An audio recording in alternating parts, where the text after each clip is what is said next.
ఆమెకి రోసెస్ అంటే ఇష్టం బాగా. ఇక్కడ రోజ్ గార్డెన్ ఉండేది ఆమెది. ఇప్పుడు ఆమె దీనికోసం తీస్తాను కాబట్టి ఆమెకి ఎప్పుడు రోజులు బ్లూమ్ అవుతూనే ఉంటాయి. ఆమెకి ఏంటంటే చాలా I feel there is a spirit. ఇది నా నమ్మకమే కావచ్చు. ఒక్కోసారి నేను మంచి కోరుకున్నప్పుడు పువ్వు కరెక్ట్గా పడుతుంది నాకు. ఇక్కడ మంచి సైన్స్ వస్తాయి, very positive, very positive person. కాబట్టి పువ్వు ఒకసారి నాకు కరెక్ట్గా పడుతుంది. తర్వాత నేను ఏదో కోరుకున్నప్పుడు ఆ టైంకి వస్తే నేను ఊరి నుంచి వచ్చినప్పుడు ఫుల్ రోజెస్ ఉంటాయి. సో ఐ ఫీల్ ఏదో వెయిటింగ్. వస్తున్నప్పుడు కూడా ఇంట్లో ఫస్ట్ ఆమె కనపడుతుంది. Special garland for motherhood. ఇది ప్రతి మదర్కి, ఇది మా మదర్కే కాదు.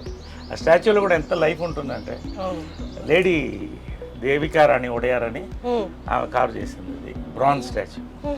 Bronze statue.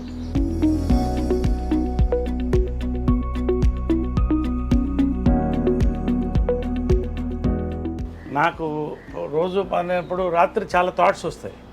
ఫస్ట్ ఆమె కళ్ళలో చూసి అడుగుతాను, ఇది కరెక్టే కాదా అని. It's my conscience. ఆమె చెప్తుందో లేదో నాకు తెలియదు, బట్ ఇది నాకు కరెక్ట్ అనిపిస్తే చేసేస్తా. ప్రపంచం నన్ను అడ్డుపడినా లెక్క చేయండి. కాన్షియన్స్. దేవుడు అంటే ఏంటి? కాన్షియన్స్. సో అమ్మ కాన్షియన్స్. ఇది కూడా ఏంటంటే ఆమెకి కావాల్సిన, అంటే ఈ వరల్డ్ రికార్డ్ ఆమెది. సో ఆమెది అలా క్రియేట్ చేశాను. ఆమెకి నచ్చిన రోజెస్, వాటర్ ఫాల్స్ ఇష్టం. వాటర్ ఫాల్స్ నచ్చిన రోజెస్. ఆమె లవ్ లైఫ్ రైట్ సైడ్. కృష్ణుడు అంటే చాలా ఇష్టం. కృష్ణుడు లైఫ్ లో ఉన్నారు, భక్తిలో కూడా. సో కృష్ణుడు అంటే చాలా ఇష్టం. తర్వాత చాలా మంది స్టాచ్యూస్ కట్టేసి ఏం చేస్తారంటే వదిలేస్తారు ఫ్రీగా. ఆ ఎండలో మాడుతుంటుంది, కాకులు కూర్చుంటాయి. సో ఇక్కడ మంచి ఇది రాజస్థాన్ స్టోన్తో ఈ మండపం చేయించాం. ఇప్పుడు అయోధ్యలో కూడా ఇవే స్టోన్స్ ఉన్నాయి సార్, పింక్ స్టోన్స్ చేయించాను. అక్కడ నుంచి ఇక్కడ చేయించాను. సో దిస్ ఇస్ కాల్డ్ భువన విజయం. ఈ టెంపుల్ పేరు భువన విజయం అని పెట్టాను. భువన విజయం అంటే ఆకాశవంత విజయం అంటే that is her life. Correct. So అందుకని అక్కడ ఉంటుంది భువన విజయం అని అక్కడ ఉంటుంది. So great lady. మీ పర్సనల్ లైఫ్ రిలేటెడ్ కూడా మీరు వచ్చి ఇక్కడ డెసిషన్ తీసుకున్నారా? ఎస్. ఎనీథింగ్ నాకు ఇక్కడ కరెక్ట్ అనిపిస్తే అది జరిగిపోతుంది. అది నా నమ్మకం, నా ఆత్మ. అంటే ఇప్పుడు కొన్ని అందరికి తెలిసిన విషయం, బయటకు వచ్చినప్పుడు గొడవలు ఇవన్నీ అవుతున్నప్పుడు అప్పుడు ముందు కూడా డేర్ తీసుకునే స్టెప్ వేసేటప్పుడు ఇక్కడ అడిగారా? 100%. నా కాన్షియన్స్ ఇక్కడి నుంచే స్టార్ట్ అవుతుంది. ఎవ్రీ మార్నింగ్ నాకు ఇది కరెక్ట్ అనిపిస్తే చేసేస్తా. ఎందుకంటే నా కాన్షియన్స్ బాగుంటుంది. లేపు మనిషి చచ్చిపోయేటప్పుడు 3 థాట్స్ వస్తాయంట. ఒకటి, ఎవరు వీళ్ళకి నేను అన్యాయం చేశానని, అది నాకు రాకూడదు. నాకు కరెక్ట్ అనిపిస్తే అది రాకూడదు. ఇంకొకరికి కావచ్చు, నాకు అన్యాయం చేశాను నాకు అనిపించకూడదు. రెండోది, వీళ్ళని చూడలేదు అని ఉంటుందంట. సో నేను రోజు చూసుకుంటాను. మూడోది, ఈ ప్లేస్లో నేను ఈ ప్లేస్ వెళ్ళలేదు నేను అని. సో అలాంటిది కూడా ఉండకూడదు. వరల్డ్ వైడ్ ట్రావెల్ చేయాలని నా లైఫ్ డ్రీమ్. సో అన్నీ నాకు కావాల్సిన ప్లేస్ అన్నీ కూడా చూడాలి. సో ఈ కోరికలన్నీ కూడా మనం చనిపోయేటప్పుడు ఆ రివ్యూ అవుతుంది ఒక ఫ్యూ మినిట్స్. ఆ రివ్యూలో మన మనసు క్లియర్గా ఉంటే ఎవరన్నా తిట్టుకోవచ్చు, ఐ డోంట్ కేర్.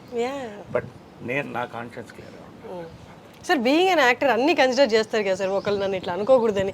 కానీ మీది ఎప్పుడు nature completely different to that. మీకు నచ్చింది మీరు చేశారు. మీకు ఎప్పుడు అలా అనిపించలేదా బీయింగ్ అన్ యాక్టర్ అంటే పబ్లిక్ ఫిగర్గా ఉండడం వల్ల ఇవన్నీ విమర్శలు ఎదుర్కోవాల్సి వస్తుంది అని ఎప్పుడు అనిపించలేదా ఏదైనా డెసిషన్కి ముందు? ఒకటమ్మా, ప్రేక్షక దేవుళ్ళు అని అంటాను నేను. ప్రేక్షక దేవుళ్ళు. ఎందుకంటే నిజంగా ఇంతమంది డైరెక్టర్స్, ఇంతమంది ప్రొడ్యూసర్స్, ఇంత అద్భుతమైన సినిమాలు తీస్తే నేను పైకి వచ్చాను. వీళ్ళందరికీ థ్యాంక్స్. ప్రతి ఒక్క నా డైరెక్టర్, నా గురువు జంజాల దగ్గర నుంచి అందరికీ, ప్రేక్షకులకి. నాకు ఆ చప్పట్లు ఉంటాయే, జంజాల గారు డైలాగ్ ఉంది, ఆ చప్పట్లేరా అని. సో ఇవన్నీ నేను ఎవరన్నా చాలామంది ఫోటోలకి ఇచ్చేస్తారు. 100 మంది ఉన్న ఫొటోస్ ఇచ్చేసి వెళ్తాను నేను టైంకి. 10 నిమిషాలు వెయిట్ చేయమంటాను లేదు షార్ట్. ఎందుకంటే నేను నమ్మేది ఏంటంటే, ఫ్యాక్ట్ ఏంటంటే, ఇప్పుడు నేను ఇది వేసుకున్నాను, దీంట్లో ప్రతి ఆడియన్స్ ఒక పైసా దీంట్లో ఉంటుంది, ఖచ్చితంగా ఉంటుంది. లేకపోతే నా బతికేంటి? So I believe that. కాబట్టి ఆడియన్స్కి, ఫ్యాన్స్ నా ఫ్యామిలీలో. ఇక్కడ ఆమె బర్త్డే వస్తే ఇక్కడ 100 మంది 1000 మంది వస్తారు. అందరికీ భోజనాలు పెడతాం, ఒక ఫ్యామిలీలాగా ఉంటాం. ఫ్యాన్స్ కూడా, ఎందుకంటే వాళ్ళు అన్నీ వదిలిపెట్టి ఆరాధన, వాళ్ళకి ఏం కోరదు. సో వాళ్ళకి అంతే గౌరవం. మా కృష్ణ గారికి, మహేష్ ఫ్యాన్స్కి, మదర్ ఫ్యాన్స్కి, నా ఫ్యాన్స్కి అందరికి కూడా ఇక్కడ ఓ ఫ్యామిలీలోనే ఉంటుంది. తృప్తిగా వచ్చి బర్త్డే రోజు, కృష్ణ గారి బర్త్డే రోజు భోంచేసి వెళ్తారు, దండం పెట్టి ఇన్ని దండలు నిండిపోతాయి మాకు ఆ రోజు. అంటే అందరికి అమ్మ అనే ఒక ఫీలింగ్ ఇచ్చింది ఆమె. అమ్మగారిది నేటివ్ ప్లేస్ ఎక్కడ సార్?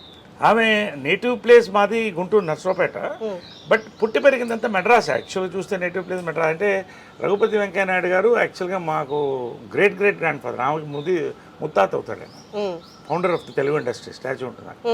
సో మేమంతా పుట్టి పెరిగింది అక్కడే. సో అక్కడే తలబాగా వాళ్ళు అనేవాళ్ళు అప్పట్లో, అంటే ఫ్యామిలీని. సో అది ఆమె ఇది. సో ఇలాగా సో నేనేంటంటే ఆడియన్స్ ఐ ఆల్వేస్ వాళ్ళకి పాదాభివందనం చేస్తాను, నాకు ఇంత లైఫ్ ఇచ్చినందుకు. బట్ ఎవడో ఏదో మాట్లాడాడు, కమెంట్ పెట్టాడు, దాన్ని ఐ డోంట్ కేర్. వీళ్ళు ఎవరన్నా ఒక్కళ్ళు వచ్చి ఒక్కరోజు నా కష్టాల్లో నేను 10,000 లేను జోబులో 10,000 లేని రోజు కూడా చూసాను ఒక టైం. నేను సార్ నమ్మరు సార్ జనాలు. అమితాబ్ బచ్చన్ గారికి కూడా జరిగింది ఇది, కాదా? It's fact. ఆయన చెప్పాడు, చాలామంది పెద్దవాళ్ళకి జరిగింది. But it is a test of life. నీ లైఫ్ మారబోతుందని ఒక ఋషి చెప్పాడు నాకు, అదే జరిగింది. సో ఫైనల్గా ఎవరేం మాట్లాడినా అది వాళ్ళ ఒపీనియన్స్. నాకు ఇది కరెక్ట్ అనిపిస్తే నేను చేస్తాను. నాకు ఆ అన్నం పెట్టింది మా అమ్మే, ఆమెకి నా కాన్షియన్స్. ఇంకెవ్వరికి నేను సమాధానం చెప్పాల్సిన అవసరం లేదు. కమా